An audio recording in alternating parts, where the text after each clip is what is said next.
बिस्मिल्लाहिर्रहमानिर्रहीम। अस्सलाम वालेकुम स्टूडेंट्स, कैसे हैं आप सब? बेटा आज हम इंक्विजिटिव क्वेश्चंस करेंगे फर्स्ट चैप्टर के। तो सबसे पहले क्वेश्चन की अगर हम बात करें तो इसमें वो पूछ रहा है why does someone with liver disease have difficulty in digesting fats. ठीक है, अगर किसी को लीवर की बीमारी हो तो उसके फैट्स क्यों नहीं डाइजेस्ट हो पाते। मीन्स कैसी चीजें जिनमें फैट्स होते हैं, जिनमें ऑयल होता है, वो डाइजेस्ट नहीं हो पाती। इसलिए जिनको लीवर की बीमारी होती है, जिगर की बीमारी जिनको होती है, इनको डॉक्टर्स भी कहते हैं कि आपने पराठा और ऑयली चीजें वगैरह नहीं खानी। तो क्यों नहीं खानी?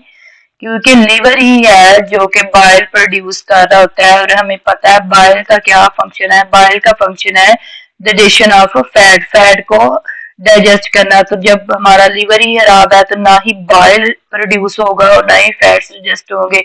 इसलिए ऐसा बंदा जिसमें लिवर जो है वो प्रॉपरली वर्क नहीं कर रहा, वो उसके फैट्स डाइजेस्ट नहीं हो पाते। ये इसका शॉर्ट सा आंसर है। ठीक है, नेक्स्ट हमारे पास सेकंड क्वेश्चन है कि why it is important to maintain healthy balance of gut bacteria. ठीक है, ये क्यों जरूरी है कि हम जो है वो गट के बैक्टीरिया, जो हमारे गट होते हैं, लार्ज इंटेस्टाइन, ठीक है, दोनों इंटेस्टाइन, वहां पे जो बैक्टीरिया है उनको प्रॉपरली मेंटेन रखना क्यों जरूरी है। वहां पे बैक्टीरिया का होना भी जरूरी है क्योंकि वो बैक्टीरिया क्या करते हैं, प्रॉपर डाइजेशन में हेल्प करते हैं और प्रिवेंट रोकते हैं किस चीज को, हार्मफुल माइक्रो ऑर्गेनिजम्स। कोई भी माइक्रो ऑर्गेनिज्म अगर आए तो वो बैक्टीरिया उनको खा लेते हैं, उनको डाइजेस्ट कर लेते हैं, और इस तरह से हमारी इंटेस्टाइन जो है वो बैक्टीरिया से बच जाती है। ठीक है, नेक्स्ट हमारे पास क्वेश्चन है how can mall functioning. Mall functioning का मतलब होता है खराब हो जाना, फेल हो जाना। किसका? कार्डियक स्फिंक्टर का। कार्डियक स्फिंक्टर हमें पता है कहाँ पे होता है, between the oesophagus and plus stomach, plus stomach. ठीक है, स्टमक, इन दोनों के दरमियान में क्या होता है, कार्डियक स्फिंक्टर। और हमारा पाइलोरिक स्फिंक्टर हमें पता है कहाँ पे होता है, स्टमक से स्मॉल इंटेस्टाइन, वहां पे क्या होता है, पाइलोरिक स्फिंक्टर। तो कार्डियक स्फिंक्टर जो कि हमारी उस उसोफेगस से आगे जाके स्टमक में था। ठीक है, अगर वो खराब हो जाए तो फिर क्या होता है, ठीक है, can lead to acidic reflux. ठीक है, तो कैसे वो एसिडिक रिफ्लक्स? क्योंकि cardiac sphincter is a ring of muscles. Cardiac sphincter क्या है? एक रिंग है। ठीक है, बताया था एक सख्त सी रिंग होती है जो कि जिसने बंद किया होता है इस जंक्शन को, पॉइंट को। कौन से? इसोफेगस और स्टमक के दरमियान में जो पॉइंट है उसको उसने बंद किया हुआ है। इसकी वजह से फूड और दूसरी चीजें वापस इसोफेगस में नहीं जाती। ठीक है, इसोफेगस में अगर जाएंगी तो हमें पता है इसोफेगस से ऊपर क्या है, फेरेंक्स।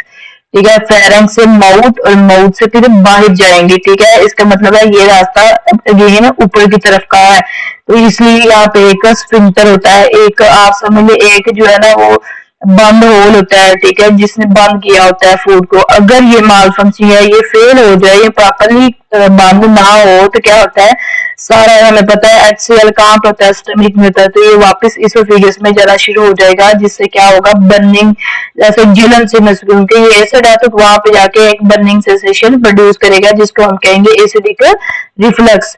ठीक है, नेक्स्ट हमारे पास क्वेश्चन है जी why it is necessary to store bile. क्यों ये जरूरी है कि बाइल जो है वो गॉल ब्लैडर में ही स्टोर हो अपने रिलीज होने से पहले। ठीक है, क्योंकि वहां पे इसमें मजीद कंसंट्रेटेड होना होता है, इसलिए वहां पे स्टोर होना जरूरी है। ठीक है, the gall bladder act as a storage reservoir. ठीक है, गॉल ब्लैडर एक स्टोर करने का काम करता है। ठीक है, इसलिए क्यों क्यों काम करता है, क्योंकि ये उसको गाढ़ा करता है, और जैसे ही फूड जो है वो हमारे पास कायम की शक्ल में, पता है कि जैसे ही स्टमक से फूड स्मॉल इंटेस्टाइन में एंटर होती है तो हम इसको कहते हैं कायम। पहले उसको बोलस कहा था, अब कहते हैं कायम। जैसे स्मॉल इंटेस्टाइन में एंटर होगी और तभी से वहीं से ही बाइल जो है रिलीज हो जाएगा इमीडिएटली, ताकि जो भी उसमें एसिडिटी है उस कायम में उसको प्रॉपरली खत्म किया जा सके, और जो भी फैट्स मौजूद है उनकी डाइजेशन जो है वो क्या हो जाए, स्टार्ट हो जाए। ठीक है जी, ये हमारे इंक्विजिटिव क्वेश्चंस हैं। ठीक है, इनको इतना ज्यादा इलोंगेटेड लेंथी जो है वो करने की बिल्कुल भी जरूरत नहीं है। प्रॉपर इनके शॉर्ट टू दी पॉइंट्स जो है वो इनके आंसर अगर दिया जाए तो एग्जामिनर भी जो है ना वो प्रॉपर जो है ना वो बिल्कुल भी कंफ्यूज नहीं होगा, और वो बगैर किसी हेजिटेशन के आपको फुल मार्क्स दे के जाएगा।